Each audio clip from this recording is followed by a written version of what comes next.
We can generally handle ridiculous amounts of pump work. Hey everybody, it's Jason Blaha here, and I thought I would chat with you guys and gals a little bit about this today. Again, a topic that a lot of people are going to disagree with. There's going to be controversy on it, but it's something I've observed as a coach, something I've observed in watching athletes, bodybuilders, myself, my clients. Conclusion I've definitely come to over the years. A lot of times people talk about, we get fatigue, and the fatigue can become excessive at the local level from a lot of these smaller movements. And yes, there's truth to that, but most of our real fatigue comes from our big exercises. That's what truly limits our volumes, okay? And we need big exercises. Let me be clear. When I say this, the solution is not, hey, let's take out our big movements. No, that's always going to be your bread and butter. That's always going to be where you get your base size, where you're going to get your density, your bone density, even some of your muscle density and muscle maturity. All these things, it's going to come from those big movements, guys, right? You need to do them. They are critical. However, we just can't handle as much of them. But when it comes to a lot of the smaller movements, particularly when we start getting into things like band work, really high rep work, right?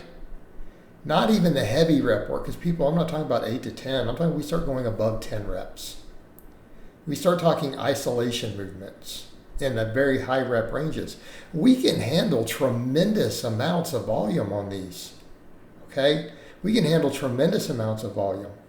Way, way, way more. And here's the thing. The argument could be made of, it may not be adding that much size, but it is adding size. It is creating an environment of hypertrophy. It does burn through some calories, and it does work. It's just that when it's done without the heavier work too, this is where the gains are more fleeting, right? It's where the gains are more fleeting. So we do need that serious myofibular growth. Now the case could be made that some of that pump work may be more sarcoplasmic. It may be more transient storage factors, but it's still going to be causing muscle growth. You're still going to get the other from it. And we cannot discount that. So the thing that I find though is that a lot of it can be time efficient, right? Just coming in and doing really high rep, lighter exercises to failure. Okay, we can do tons of it.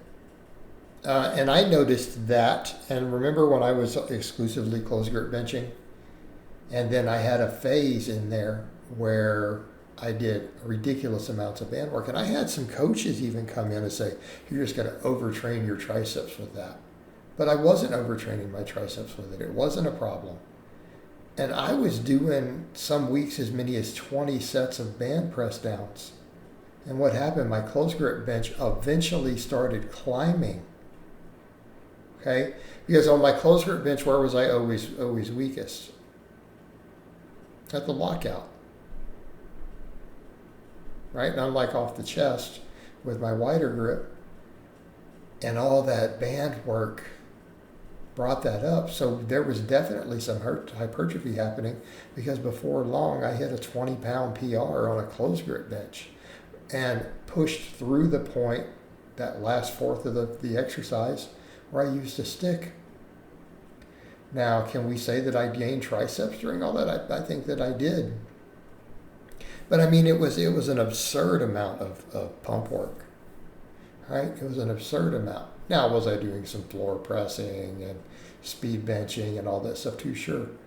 But that was really one of the big differences. I did all that, and I recovered from it fine. And I later listened to certain other coaches. No, I was just going to overtrain that. But really, my tendons felt good. My elbows felt good. Okay? But it was all really, really high rep. It was all really high rep stuff. Okay? But it worked. And so I've started adopting more of that for muscles that I really care about. But it doesn't have to be, it could be any main muscle. We can do it with quads, we can do it with biceps, triceps. We do all these things. Okay? And we can do a lot of volume. You can literally come in at the end of a workout and do the really high rep stuff like that. We start going above 15, whether it's a machine, a cable, a dumbbell, bands. You can do 10 plus sets after all your other work on this stuff. Does it take a little bit? Sure. It can add gym time real fast. That's the problem with it, is that it's inefficient use of your time.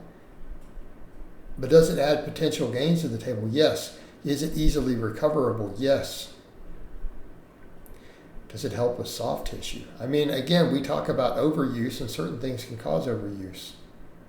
Anyone really getting overuse from 15 plus rep sets where they're not cheating, where it's bands or, a smaller type curl, leg extensions, even calves? Like, no one's getting overuse injuries from this because it's just not heavy enough.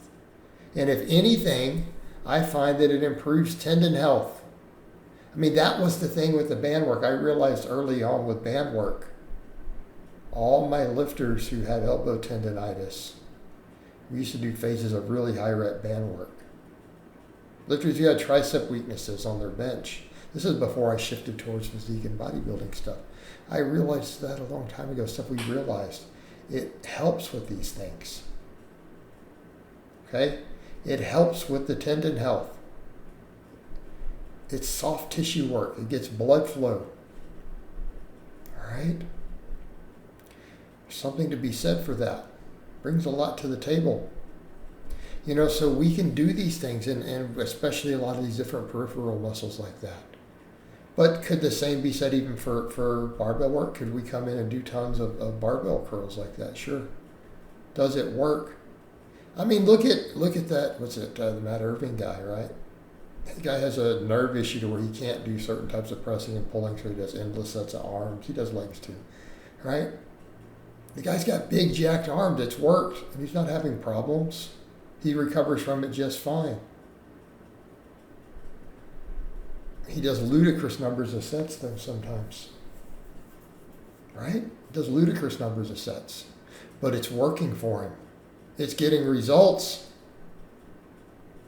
and those results are undeniable. Okay? And that's the point. People do this stuff and recover from it. It's the big, heavy movements that we can't handle that much of. It's the heavy stuff. So where do you run into problems on that? You're trying to do 8 rep sets of cheat curls. Okay. Anyone having this problem with strict sets of 12 on a weighted curl? No. Anyone having this problem doing sets of 20 to 30 with bands? No. They don't have these problems. They don't have these problems. And that's what I'm saying. That's what I'm suggesting. We can handle a lot of work. Handle a whole lot of work this way. All right, guys, but that's really all I have to say on that today. I hope it's been informative, and I'll talk to you guys and gals next time.